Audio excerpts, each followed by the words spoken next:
Alejandro, ¿cómo está? Buenas tardes, un gusto saludarlo. Buenas tardes, Gonzalo, el gusto es mío. Alejandro, antes de empezar el tema de rigor, estamos perdiendo ya con el Brasil, lo he sacado del partido, mil disculpas. Perdón, con la Argentina. Con la Argentina, díganos, ¿cuál es su pálpito? 1-1. 1-1. 1-1. Bueno, ojalá que no sea así y ganemos, por lo menos 2-1. La idea es ganar como locales para tener opciones fuera. Pero bueno, esa es la esperanza del hincha, ¿no? La realidad es otra. Alejandro, usted escuchaba esta introducción en relación a lo que está pasando al MAS. ¿Usted está viendo de afuera esto que le ocurre al MAS? ¿Está metido en el MAS? Cuéntenos qué es lo que pasa y qué es lo que podría ocurrir hasta octubre después del Congreso. Bueno, primero que yo dejé de estar relacionado con el MAS hace más de 10 años ya, hace más de una década, cuando no es que dejé el gobierno, ya el gobierno lo había dejado un tiempo atrás, sino que llegué a una ruptura, porque ese gobierno comenzó a traicionar sus compromisos, tal vez el más importante de ellos, que era con los pueblos indígenas de Bolivia, al introducir normas contrarias a sus derechos, a los derechos establecidos, nada menos que en esa misma Constitución que impulsó el MAS y que puso en vigencia. Entonces veo esta problemática desde afuera y me deja dos primeras certezas.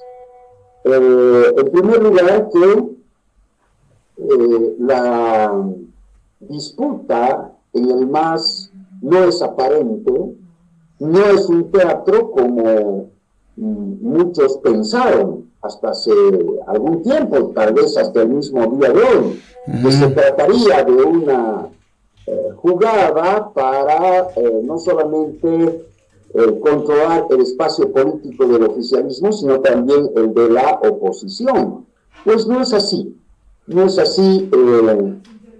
Los hechos concretos del enfrentamiento son lo suficientemente prolongados, extensos, violentos, como para mostrarnos que hay efectivamente, realmente, esa disputa interna en un proceso de descomposición de ese partido.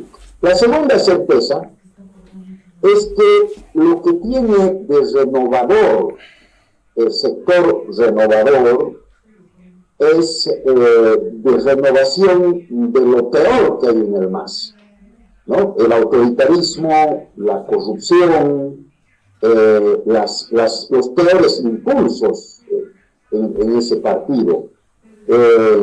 Luis Arce, que al comenzar su gobierno tuvo tiempo de renovar la posición política de ese partido en una dirección democrática, en la dirección de restituir las instituciones democráticas profundamente afectadas por la larga gestión de Evo Morales, ha hecho exactamente lo contrario y ha acentuado el carácter autoritario del gobierno, ha profundizado el desmantelamiento de la institucionalidad democrática, ha intensificado la represión, llevándola a grados, yo diría, inéditos, a niveles de crueldad, para hacer más eficaz la intimidación de la sociedad y de la ciudadanía boliviana, y ha llevado la corrupción también a un grado tan extremo e inédito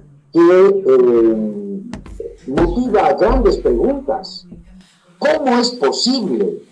¿Quién ha sido capaz de un negociado tan monstruoso como el de yacimiento?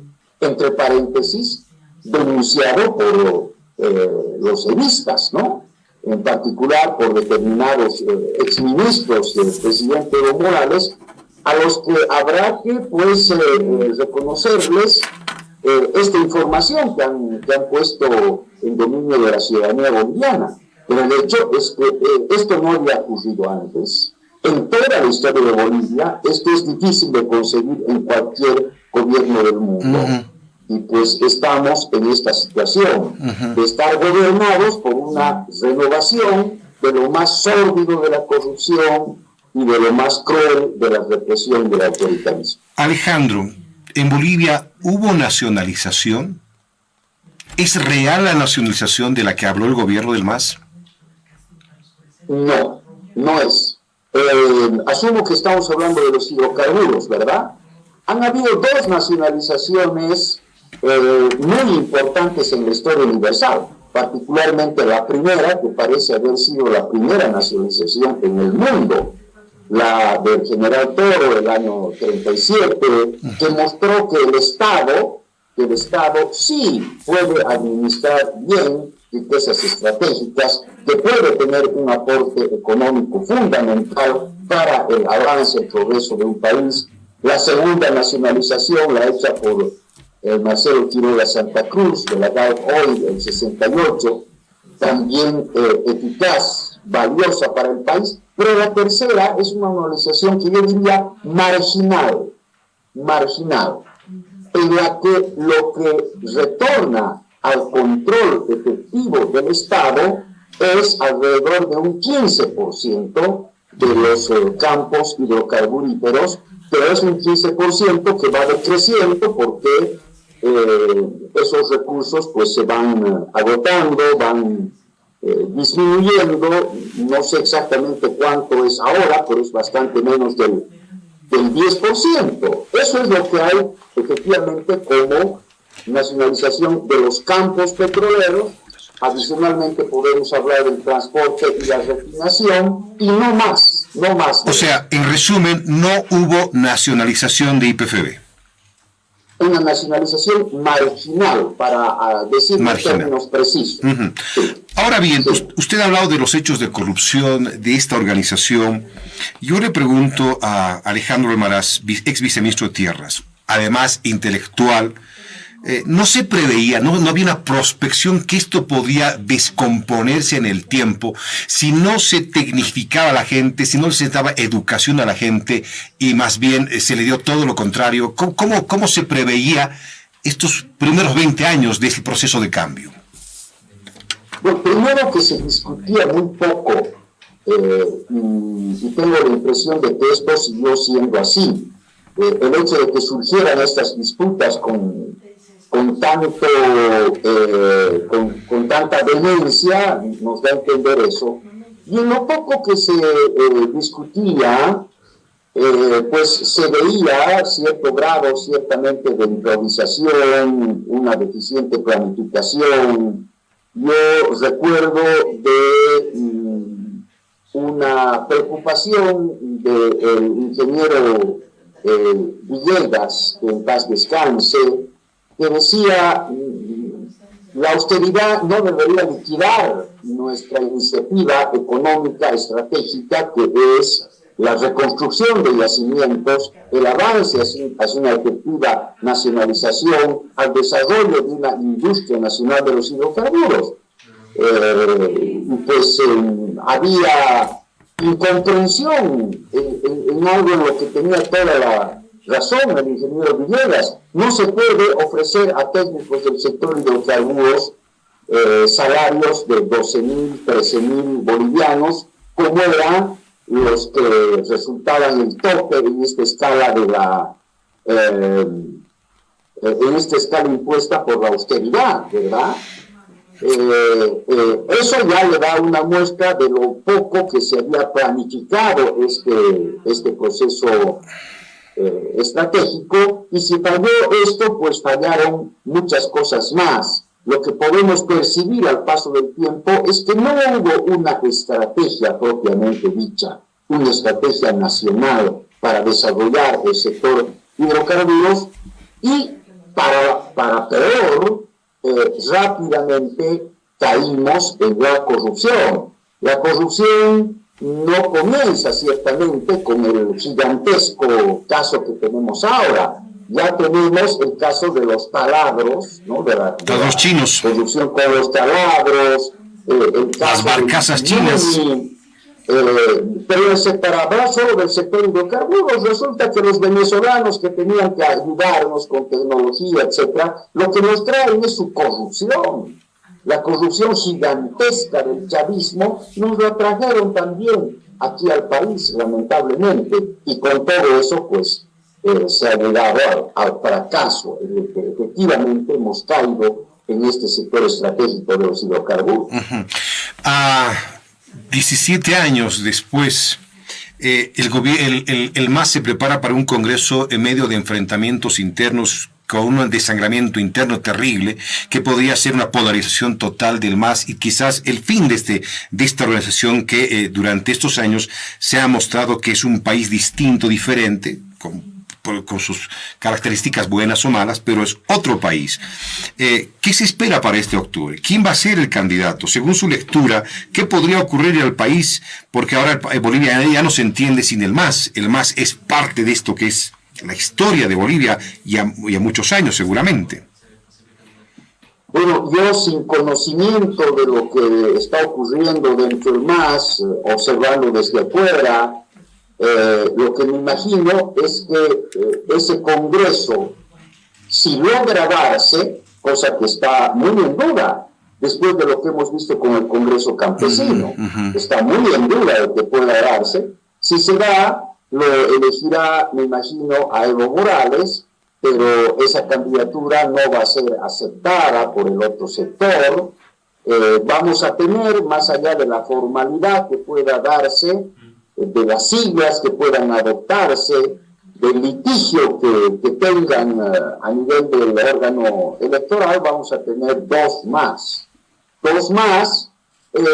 y también me imagino que va a haber un más represor y un más reprimido, porque la represión cada vez más sañuda, verdaderamente criminal, que desde hace ya bastante tiempo el MAS ejerce contra la oposición y que este gobierno la ha intensificado, lo está aplicando también contra el otro MAS, ¿no? Porque la permanencia en el poder es un objetivo que no puede compartirse con ningún otro. En otros términos, nada importa al margen de la permanencia en el poder, y ciertamente la oposición evista es una amenaza muy grave para el poder arcista, y yo veo que la van a reprimir, como ya han comenzado a hacerlo con ese Congreso campesino, y bueno, los evistas finalmente sabrán lo que es la represión política, porque no lo sabían. Ellos no son pues de los tiempos de la dictadura. Ellos no estuvieron en la lucha contra la dictadura como estuvimos algunos. Recién ahora sus camaradas del otro lado los van a enterar lo que había sido dictadura, lo que había sido represión. Un panorama muy difícil, muy complejo el que está viviendo el MAS internamente, y este desbande que existe, o irse con Evo o irse con Arce. Billetera mata galán es lo que se va diciendo siempre, y quien tiene el poder para dar empleos y dar platita a la gente, ahí nomás va a ir seguramente. ¿Qué va a ocurrir, sin embargo, en este Congreso si la gente opta a irse por Luis Arce? ¿Podría ganar la sigla del MAS Luis Arce? ¿Hay esa locura de esperanza tal vez para los que siguen Arce? Yo no creo que para eso importe mucho el Congreso, ¿no? Porque, digamos que en el Congreso gane Evo, los arcistas pueden hacer luego un nuevo Congreso y decir que ese es el que vale porque fue más participativo, más democrático, en fin. Yo creo que esto de con quién se quede la sigla hay que más bien razonarlo en los términos de esta realidad concreta que usted menciona, Gonzalo, esto de que billetera mata galán, ¿no es cierto? ¿Qué va a hacer el Tribunal Supremo Electoral? Que es quien tendrá que definir este y otros temas del litigio que van a tener, o los litigios que van a tener entre masistas a ese nivel, ¿no? Y pues uno tendría que inclinarse a pensar que así como los evistas van a saber recién ahora lo que es represión, van a recién saber ahora lo que es una institucionalidad pública manejada por el poder político y probablemente tengan que confrontar que el poder de Arce también se exprese en el reconocimiento que le dé el poder electoral. En este instante, Alejandro, ¿usted ve algún líder representativo de uno o de otro lado? ¿Alguien por el cual la gente se sienta seducida? Porque se ha escuchado decir que hay un efecto Milei, que hay gente que quiere que haya un Milei en Bolivia, o quieren un Bukele en Bolivia. ¿Hay alguien que pueda generar un perfil adecuado como para que seduzca al votante, seduzca al boliviano, sea del agro, sea de las ciudades, sea industrial, sea empresario? ¿Hay alguien ahí o qué requisitos le está haciendo falta a estos líderes? No, en este momento no veo, pero si se tratara de alguien como Milei, afortunadamente no lo veo, le diría yo, ¿no? Porque, claro, en coyunturas como esta, de crisis, pero además de la crisis propiamente política, un fenómeno más profundo, es el de la gran desilusión, ¿no? Momentos así son peligrosos porque de ellos es que ha surgido en Alemania, por ejemplo, Hitler, ¿no? Y surgen personajes que suelen conducir a la sociedad hacia la violencia, ya sea grandes desgracias, y a mí, francamente, me produce miedo un personaje como Milei, que, como escuchaba decir ahora, no puede escuchar a una persona que opine distinto sin lanzarle insultos y cubrirla de descalificaciones. Una persona que se dice libertaria, pero que lo que ofrece es Argentina potencia, ¿no? Un nacionalismo exacerbado muy propio del fascismo y una serie de posiciones extremas que ojalá no surjan, en nuestro medio, ojalá surjan liderazgos que más bien nos lleven al diálogo, a la búsqueda de consenso, ¿se debe pactar? A la búsqueda de acuerdos. ¿Se debe pactar? ¿Se debe volver a esto que es la democracia representativa? ¿Se debe hacer acuerdos? ¿Se debe volver a cotear, entre comillas, cotear el país con las fuerzas políticas para construir nuevamente Bolivia? Se debe acordar e incluso pactar, pero no cuotear. No cuotear porque cuotear significa la distribución del poder, simplemente. Tantos diputados para ti, tantos para mí, tantos ministros para ti, tantos para mí, y lo que definitivamente no debe ser objeto de distribución político-partidaria como la justicia o como el órgano electoral, ¿no es cierto?, que deben estar al margen y bien lejos de la captura partidaria. Ahora, eso no se debe hacer, Alejandro, pero sí se deben buscar acuerdos. Ahora, Alejandro, usted lo que usted dice evidentemente debería ser así, pero en la realidad no es esa la realidad. Lo que la gente, sea de izquierda o de derecha, lo que va es a cotearse el poder del Estado. No a servir, sino servirse. Hay una falta de voluntad política en el ser humano como tal. Hoy estamos viendo a los bolivianos apoyando a la Argentina con las camisetas puestas de la Argentina. A ver a quién le apuesto al sol que nace y me voy a beneficiar de algo. Entonces, lo que usted dice un poco es cierto, debería ser así, pero eso no es la realidad. Bueno, pero hay algo muy importante, Gonzalo. Mientras tengamos la cultura que nos hace pensar o nos hace aceptar que se hace política para un beneficio personal, tener trabajo por lo menos, ¿no es cierto?, vamos a estar siempre perdidos, vamos a estar siempre al último, vamos a estar condenados al atraso, a la pobreza, a la desgracia. Eso tenemos que entender los bolivianos. porque en otros países ya lo han entendido. Y la política no se hace así, con ese sentido tan fuertemente clientelar con la que se hace en nuestro país. La política tiene, por lo menos en alguna medida, un sentido de servicio. Mientras no lo asumamos en nuestro país y aceptemos que uno puede hacer política toda su vida para no beneficiarse en absoluto, sino más bien para tener que hacer una serie de sacrificios, cosa que en otros países no es extraordinario. En otros países ya ocurre así. A ver, por ejemplo, en Chile, ¿no? Hay mucha gente que milita toda su vida en un partido sin la expectativa de jamás tener pega. Eso no es en Marte, es en Chile, por decir un país, ¿no? Como puedo decir muchos otros. Mientras eso no llegue a ser una realidad en Bolivia, mientras no adquiramos esas características de Estado moderno, sin patrimonialismo, vamos a estar siempre tan aplastados como hemos estado hasta el día de hoy.